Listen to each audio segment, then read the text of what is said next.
വിശ്വാസങ്ങൾ എങ്ങനെയാണ് രൂപപ്പെടുന്നത്? വിശ്വാസങ്ങളിൽ എങ്ങനെ നമുക്ക് മാറ്റം വരുത്താം? അതുവഴി എങ്ങനെ കൂടുതൽ സന്തോഷകരമായ ജീവിതം സാധ്യമാക്കാം? ഇതാണ് ഇന്ന് നാം സംസാരിക്കുന്നത്. This is Maria Jovita. Welcome to happy life. വിശ്വാസങ്ങൾ രൂപപ്പെടുന്നത് അത് നമ്മുടെ ജീവിത സാഹചര്യങ്ങളിൽ നിന്നാണ്. എന്നാൽ അതിലേറെ നമ്മെ സ്വാധീനിക്കുന്ന ഒന്നാണ് നമ്മുടെ പ്രിയപ്പെട്ടവർ. നമ്മൾ ഏറെ സ്നേഹിക്കുന്ന ആളുകളുടെ സ്വഭാവം, ഭാഷാരീതി, ആംഗ്യങ്ങൾ, അതോടൊപ്പം അവരുടെ കാഴ്ചപ്പാടുകളും വിശ്വാസങ്ങളും നാം കോപ്പി ചെയ്യുന്ന ഒരു സ്വഭാവം നമ്മുടെ തലച്ചോറിനുണ്ട്. നമ്മുടെ വളർച്ചയ്ക്ക് ഇത് അത്യാവശ്യമാണ്. ഇനി തലച്ചോറിൻ്റെ മറ്റൊരു സവിശേഷതയാണ് നമ്മുടെ അതേ വിശ്വാസങ്ങളും കാഴ്ചപ്പാടുകളും ഉള്ളവരെ വിശ്വസിക്കുക, സ്നേഹിക്കുക എന്നത്. അങ്ങനെയാണ് പലതരം കമ്മ്യൂണിറ്റികൾ ഉണ്ടാകുന്നത്.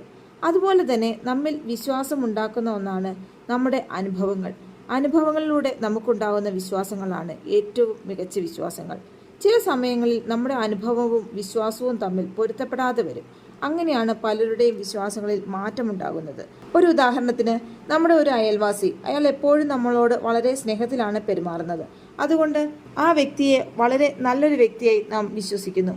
ഒരു ദിവസം നമുക്ക് കുറച്ച് പണത്തിൻ്റെ ആവശ്യം വന്ന് ആ അയൽവാസിയോട് നാം ചോദിക്കുകയും അയാൾ അത് തരാതിരിക്കുകയും ചെയ്യുകയാണ് എങ്കിൽ സ്വാഭാവികമായും അതുവരെ നമുക്ക് അയാളോടുണ്ടായിരുന്ന സ്നേഹത്തിലും വിശ്വാസത്തിലും മാറ്റമുണ്ടാകും. വിശ്വാസങ്ങൾ എങ്ങനെയാണ് നമ്മുടെ ജീവിതത്തെ സ്വാധീനിക്കുന്നത്? ചില വിശ്വാസങ്ങൾ നമ്മുടെ ജീവിതത്തിൻ്റെ ഉയർച്ചയ്ക്ക് സഹായിക്കുകയും അതുപോലെ സന്തോഷം തരുന്നതും ആശ്വാസം തരുന്നതുമാകും. അത്തരം വിശ്വാസങ്ങൾ നമുക്ക് നല്ലതാണ്. എന്നാൽ ഈ വിശ്വാസങ്ങളിൽ ഭൂരിഭാഗവും ഭയം, കഷ്ടത, ആകുലത തുടങ്ങിയവ നിറഞ്ഞതാണെങ്കിലോ ജീവിതം എത്ര ദുസ്സഹമാകും. വിശ്വാസങ്ങൾക്ക് നമ്മുടെ ജീവിതത്തെ ഇത്രയധികം സ്വാധീനിക്കാൻ കഴിയുമോ? തീർച്ചയായും സാധിക്കും. വിശ്വാസങ്ങളാണ് നമ്മുടെ കാഴ്ചപ്പാടുകൾ. അതിൽ നിന്നാണ് നമ്മുടെ ചിന്തകൾ ഉണ്ടാകുന്നത്. അത് പിന്നീട് ജീവിതത്തിൽ പ്രതിഫലിക്കുന്നു. യഥാർത്ഥത്തിൽ നല്ലത് ചിന്തിച്ചാൽ നല്ലത് സംഭവിക്കും, മോശം ചിന്തിച്ചാൽ മോശം സംഭവിക്കും എന്ന് പറയുന്നത് സത്യമാണോ? അങ്ങനെയെങ്കിൽ ഈ ലോട്ടറി എടുക്കുന്ന ആളുകൾ അത്രയും ലോട്ടറി അടിക്കുമെന്ന് വിശ്വസിച്ച് തന്നെയല്ലേ ലോട്ടറി എടുക്കുന്നത്? എന്നിട്ട് എന്തുകൊണ്ടാണ് അവർക്ക് അടിക്കാത്തത്? അവിടെയാണ് വിശ്വാസങ്ങളെ നമ്മൾ തരംതിരിച്ച് അറിയേണ്ടത്. നമ്മുടെ ഉള്ളിലെ പോസിറ്റീവായ അനുഭവങ്ങളിൽ നിന്നുമുണ്ടാകുന്ന വിശ്വാസങ്ങൾ അത്ര സ്ട്രോങ് ആയിരിക്കില്ല. എന്നാൽ നെഗറ്റീവായ അനുഭവങ്ങളിൽ നിന്നുണ്ടാകുന്ന ഇമോഷൻസും അതേ തുടർന്ന് ഉണ്ടാകുന്ന ചിന്തകളും വിശ്വാസങ്ങളും വളരെ സ്ട്രോങ് ആണ്. അതുകൊണ്ട് തന്നെ നമ്മൾ ഒരു കാര്യം പോസിറ്റീവായി ചിന്തിച്ചാലും അതിനെ പ്രതികൂലിക്കുന്ന ചിന്തകളാണ് മനസ്സിൽ സ്ട്രോങ് ആയിട്ടുണ്ടാവുക. അതിനെ എതിരിടാൻ നമ്മൾ മനഃപൂർവ്വം എത്ര പോസിറ്റീവായി ചിന്തിച്ചിട്ടും ഒരു കാര്യവും ഉണ്ടാകുന്നില്ല. ലോ ഓഫ് അട്രാക്ഷനെ കുറിച്ച് ഞാൻ കേട്ടറിഞ്ഞ ആദ്യകാലങ്ങളിൽ ഞാനും ഇതുപോലെ പലതും ചിന്തിക്കുകയും പരീക്ഷിക്കുകയും ചെയ്തിട്ടുണ്ട്. ഒന്നും ഫലം കണ്ടില്ല. ഒരാൾക്ക് ഇങ്ങനെ വിശ്വസിച്ചപ്പോൾ ചില കാര്യങ്ങൾ സാധിച്ചു കിട്ടി, അതുകൊണ്ട് ഞാനും വിശ്വസിക്കുന്നു എന്ന രീതിയിൽ പലരും വിശ്വസിക്കാറുണ്ട്. അതൊക്കെ നമ്മുടെ മനഃപൂർവ്വമായുള്ള വിശ്വാസങ്ങളാണ്. അവയ്ക്ക് ഫലം കാണുക ബുദ്ധിമുട്ടാണ്. അപ്പോൾ എങ്ങനെയാണ് വിശ്വാസങ്ങൾ വേണ്ടത്? അത് നമുക്ക് സ്വാഭാവികമായിട്ടും തോന്നണം. അതേക്കുറിച്ച് ടെൻഷൻ അടിക്കാതെ ഇരിക്കണം. പുതിയ വിശ്വാസങ്ങൾ നമുക്ക് 1-2 ദിവസങ്ങൾ കൊണ്ട് ഉണ്ടാക്കാൻ സാധിക്കുകയില്ല. അതുപോലെ പഴയ വിശ്വാസങ്ങളെ കളയാനും കഴിയുകയില്ല. പുതിയ നല്ല വിശ്വാസങ്ങൾ രൂപപ്പെടുത്താൻ ഇനി പറയുന്ന കാര്യങ്ങൾ ശ്രദ്ധിച്ചാൽ കുറച്ച് കാലങ്ങൾ കൊണ്ട് നിങ്ങളിൽ മാറ്റമുണ്ടാകും. ഒന്നാമത്തേത്, ഇപ്പോൾ നമ്മൾ വിശ്വസിക്കുന്ന കമ്മ്യൂണിറ്റിക്ക് പുറത്തുള്ള ആളുകളെക്കുറിച്ചും അവരിലെ നന്മകളെക്കുറിച്ചും അന്വേഷിക്കുകയും അവ താല്പര്യത്തോടെ കേൾക്കുകയും മനസ്സിലാക്കുകയും ചെയ്യുക.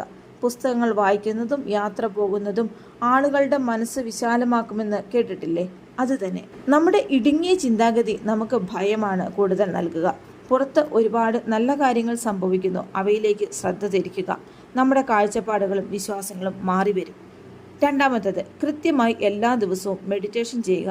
മനസ്സ് ശാന്തമാകുമ്പോൾ നമ്മുടെ ഉള്ളിലുണ്ടാകുന്ന ചിന്തകളും വളരെ നല്ലതായിരിക്കും. നല്ല ചിന്തകളിൽ നിന്ന് നല്ല ജീവിതം രൂപപ്പെടുന്നു. മൂന്നാമത്തേത്, ആരോഗ്യകരമായ നല്ല ഭക്ഷണം, വ്യായാമം ഇവ ശീലമാക്കുക. നമ്മുടെ ആരോഗ്യം നല്ലതാണെങ്കിൽ നമ്മുടെ ചിന്തകളും നല്ലതായി വരും. ഈ 3 കാര്യങ്ങൾ ശ്രദ്ധിച്ചാൽ നിങ്ങൾക്ക് നല്ല കാഴ്ചപ്പാടും വിശ്വാസങ്ങളും വളർത്തിയെടുക്കാൻ സാധിക്കും. ജീവിതം മനോഹരമാക്കാനും സാധിക്കും. ഒരിക്കലും എൻ്റെ വിശ്വാസങ്ങൾ മാത്രമാണ് ശരിയെന്ന് വാശി പിടിക്കാതെ ഇരിക്കുക. മറ്റുള്ളവർക്ക് അവരുടെ വിശ്വാസങ്ങൾ കൊണ്ട് ഗുണം കിട്ടുന്നുണ്ട് എങ്കിൽ അത് ശരി തന്നെയാണ്. ഒരാൾക്കുണ്ടായ അനുഭവം എനിക്കും കിട്ടുമെന്ന് കരുതി ഒന്നിലും പോയി വീഴാതിരിക്കുക. നിങ്ങളുടെ അതുവരെയുള്ള ചിന്താരീതികൾ ആ വിശ്വാസത്തിന് യോജിച്ചതാണെങ്കിൽ മാത്രമേ നിങ്ങൾക്കും ആ അനുഭവം കിട്ടുകയുള്ളൂ. ടെൻഷൻ്റെയും പ്രാർത്ഥനയുടെയും ഇടയിൽ എല്ലാം വിട്ടുകൊടുക്കുന്ന നിഷ്കളങ്കമായ ഒരവസ്ഥയുണ്ട്. ആ നേർത്ത അവസ്ഥയിൽ മാത്രമാണ് അത്ഭുതങ്ങൾ സംഭവിക്കുന്നത്. നിങ്ങളുടെ ജീവിതത്തിൽ സംഭവിച്ച ഓരോ നല്ല കാര്യങ്ങളുടെയും മുമ്പ് നിങ്ങൾക്കുണ്ടായിരുന്ന വികാരത്തെ സൂക്ഷ്മമായി നിരീക്ഷിച്ചാൽ നിങ്ങൾക്കത് മനസ്സിലാകും.